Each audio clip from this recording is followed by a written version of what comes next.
শুরুতে জানিয়ে দেব সংবাদ শিরোনাম, এরপর থাকবে বিস্তারিত। প্রধানমন্ত্রী সদিচ্ছা ধ্বংস করে ফেলেছে দুর্নীতিবাজরা, দাবি পঙ্কজের। এদিকে কোটা বিরোধী আন্দোলনের ওপর ভর করছে বিএনপি, বলেছে ওবায়দুল কাদের। জানিয়ে দেওয়া হবে বঙ্গবন্ধু ও আওয়ামী লীগকে আলাদা করা সম্ভব নয়। এদিকে দুর্নীতির মহানায়কেরা সরকারের ঘনিষ্ঠজন হিসেবে বড় বড় পদে থাকলেন কিভাবে, প্রশ্ন রিজভির। আরো থাকছে ক্ষমতার দাপট কেউ দেখাবেন না, বলেছে ওবায়দুল কাদের।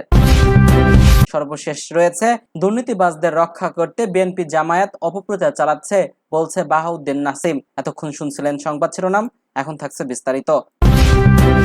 প্রধানমন্ত্রী সদিচ্ছা ধ্বংস করে ফেলেছে দুর্নীতিবাজরা প্রধানমন্ত্রীর সদিচ্ছা ধ্বংস করে ফেলেছে বলে অভিযোগ করেছেন বরিশাল ৪ আসনের স্বতন্ত্র সংসদ সদস্য পঙ্কজ নাথ। তিনি বলেন, আমাদের প্রাথমিক শিক্ষাকে একেবারে তৃণমূলের পর্যায়ে শিশুদের যোগ্য করে তোলার জন্য প্রধানমন্ত্রী তার সাধ্যের সবটুকু ঢেলে দিয়েছেন। তিনি প্রাথমিক শিক্ষা চালু করেছেন, যে গ্রামে বিদ্যালয় নেই সেটি খুঁজে বের করে আমাদের চরাঞ্চলে স্কুল দিয়েছেন। প্রশিক্ষণের আয়োজন করেছেন, সন্তানকে স্কুলে পাঠানো মায়ের মোবাইল অ্যাকাউন্টে নীরবে গোপনে মাসে ১৫০ টাকা চলে যায়, সেটিও প্রধানমন্ত্রী দিয়েছেন। পরীক্ষা এবং শিক্ষার্থীর প্রতি তার যে অনুরাগ, তার বহিঃপ্রকাশ এটি। বুধবার জাতীয় সংসদে জাতীয় প্রাথমিক শিক্ষা একাডেমি বিল ২০২৪ এর ওপর সংশোধনী আলোচনায় অংশ নিয়ে তিনি একথা বলেন। তিনি বলেন, প্রধানমন্ত্রী সদিচ্ছায় এই যে আন্তরিকতা, এই লাভের গুড় পিপারায় খেয়ে ফেলে, সেটি হচ্ছে ডিজি কিংবা মন্ত্রণালয় কেন্দ্রিক বদলি বাণিজ্যের তদবির আর ট্রেনিং এর একটা সিন্ডিকেট। সেই সিন্ডিকেটটা ভাঙা দরকার। অনলাইনে বদলির আবেদনের কথা বললেও ম্যানুয়ালি যে বদলি গুলো হচ্ছে, সেই ডিজি ও মন্ত্রণালয় কেন্দ্রিক তদবিরটা যদি বন্ধ না করা যায়, আমি গ্রামের মানুষ, আমার চরে কেউ থাকতে চায় না, 1 বছরে বেশি রাখতেই পারি না। সে বদলি যেন যত্রতত্র না হয়, ঢাকায় এসে তদবির করে বদলি হয়ে যায়। এই বদলির অর্জিটা বন্ধ করতে হবে। প্রধানমন্ত্রী সদিচ্ছা ধ্বংস করে ফেলেছে এই দুর্নীতিবাজরা আর শিক্ষকরা। দৃষ্টির আকর্ষণ করে বলতে চাই, দক্ষ ও পরিশ্রমী শিক্ষকদের প্রণোদনা দেওয়ার আহ্বান জানাচ্ছি। প্রতিটা উপজেলায় একটি করে আবাসিক প্রতিবন্ধী স্কুল প্রতিষ্ঠা করে প্রতিবন্ধী শিশুদের শিক্ষার সুযোগ দেওয়ার আহ্বান জানাচ্ছে।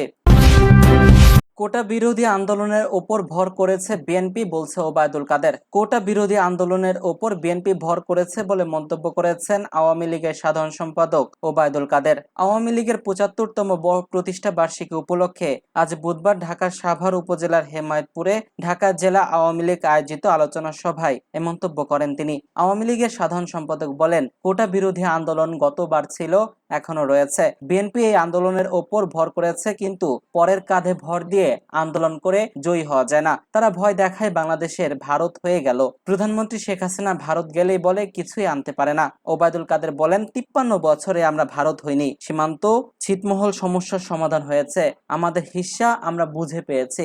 আর খালেদা জিয়া ৩,০০০ পিস জমদানি শাড়ি দিয়ে এসে জানায় গঙ্গা চুরির কথা বলতে ভুলে গেছেন। কোন মুখে বিএনপির নেতারা এখন তিস্তার কথা বলেন? বিএনপি নেতাদের সমালোচনা করে আওয়ামী লীগের সাধারণ সম্পাদক বলেন, নেতাদের মুখে কোনো ট্যাক্স নাই, লাগাম নাই। গাড়ি চালক বেপরোয়া হলে যে অবস্থা হয়, রাজনীতিতে তারা হলো বেপরোয়া চালক। কখন কোন দুর্ঘটনা ঘটে কেউ জানে না। কে চালায় বিএনপি? লন্ডন থেকে রিমোট কন্ট্রোল দিয়ে চালায়, সড়ক পথে কিংবা নৌপথে নয়, আকাশপথে বিএনপি চলে। তিনি বলেন, বিএনপি নেতাদের দিনে আরাম আর রাতে ঘুম হারাম হয়ে গেছে। কখনকার চাকরি নট হয়ে যায়, কখন যে তারেক রহমানের ডাক আসে, ফখরুল সাহেবও শান্তিতে নেই। আওয়ামী লীগ সাধারণ সম্পাদক বলেন, বিএনপির আন্দোলনের হাত ভেঙে গেছে, দিন যায় রাত যায়, আন্দোলন আর সফল হয় না, মরা গাঙে জোয়ার আর আসে না।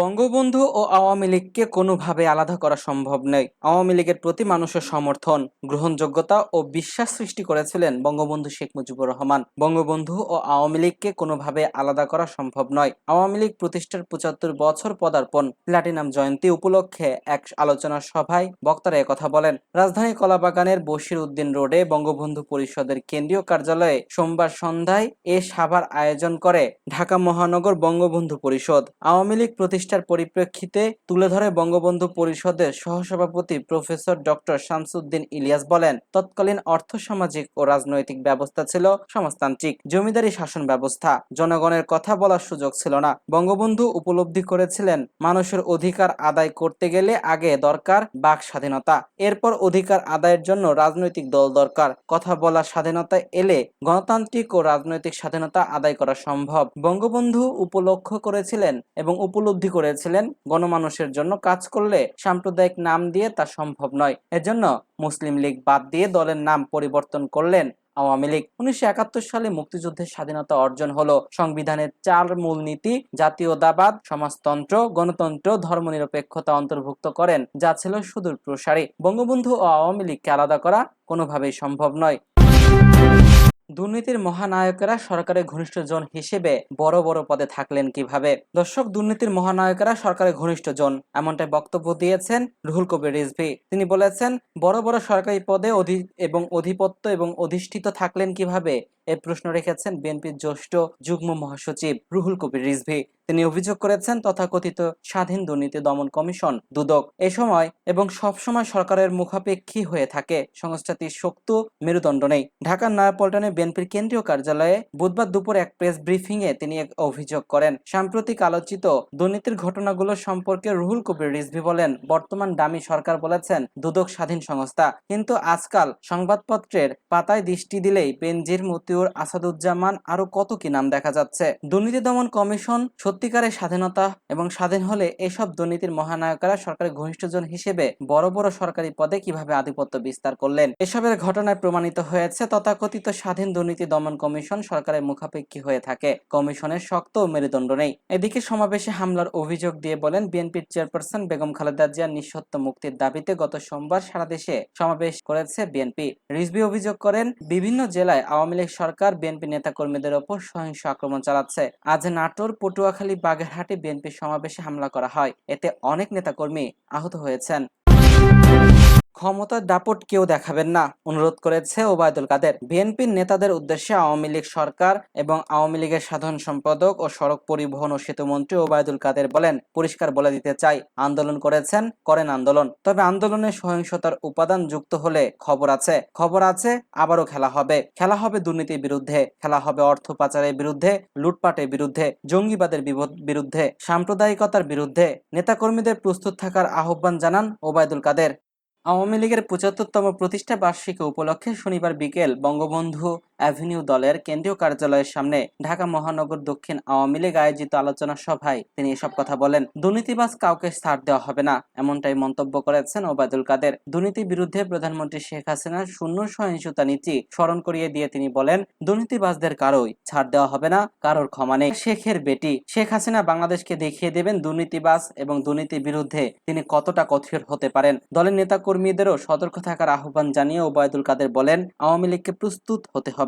তার আগে আমি বলবো, বাড়াবাড়ি করবেন না। সারা বাংলাদেশের সবার উদ্দেশ্যে বলছি, বাড়াবাড়ি করবেন না, ক্ষমতার দাপট কেউ দেখাবেন না, কাউকে ক্ষমা করা হবে না। দুর্নীতির বিরুদ্ধে শূন্য সহিংসতা নীতি শেখ হাসিনার। বিএনপি সমালোচনা করে ওবায়দুল কাদের বলেন, দুর্নীতিবাজরাই এ দেশে বেশি দুর্নীতি করে, দুর্নীতির বিরুদ্ধে কথা বলে। তাদের মধ্যে কত যে দুর্নীতিবাজ একটু খুঁজে দেখেন, পেয়ে যাবেন। দুর্নীতিবাজ আশেপাশেই, দুর্নীতিবাজদের ক্ষমা নেই। বিএনপির দুর্নীতি নিয়ে কথা বলার অধিকার নেই দাবি করে তিনি বলেন, বিএনপির দুর্নীতির বিরুদ্ধে কোনো কথা বলা থাকবে না এবং কথা বলাও চলবে না, কারণ বিএনপি মানে দুর্নীতিবাজ, জাতীয়তাবাদী দুর্নীতিবাজ দল। আমরা শক্তি, আমরা বল, জাতীয়তাবাদী দুর্নীতির দল।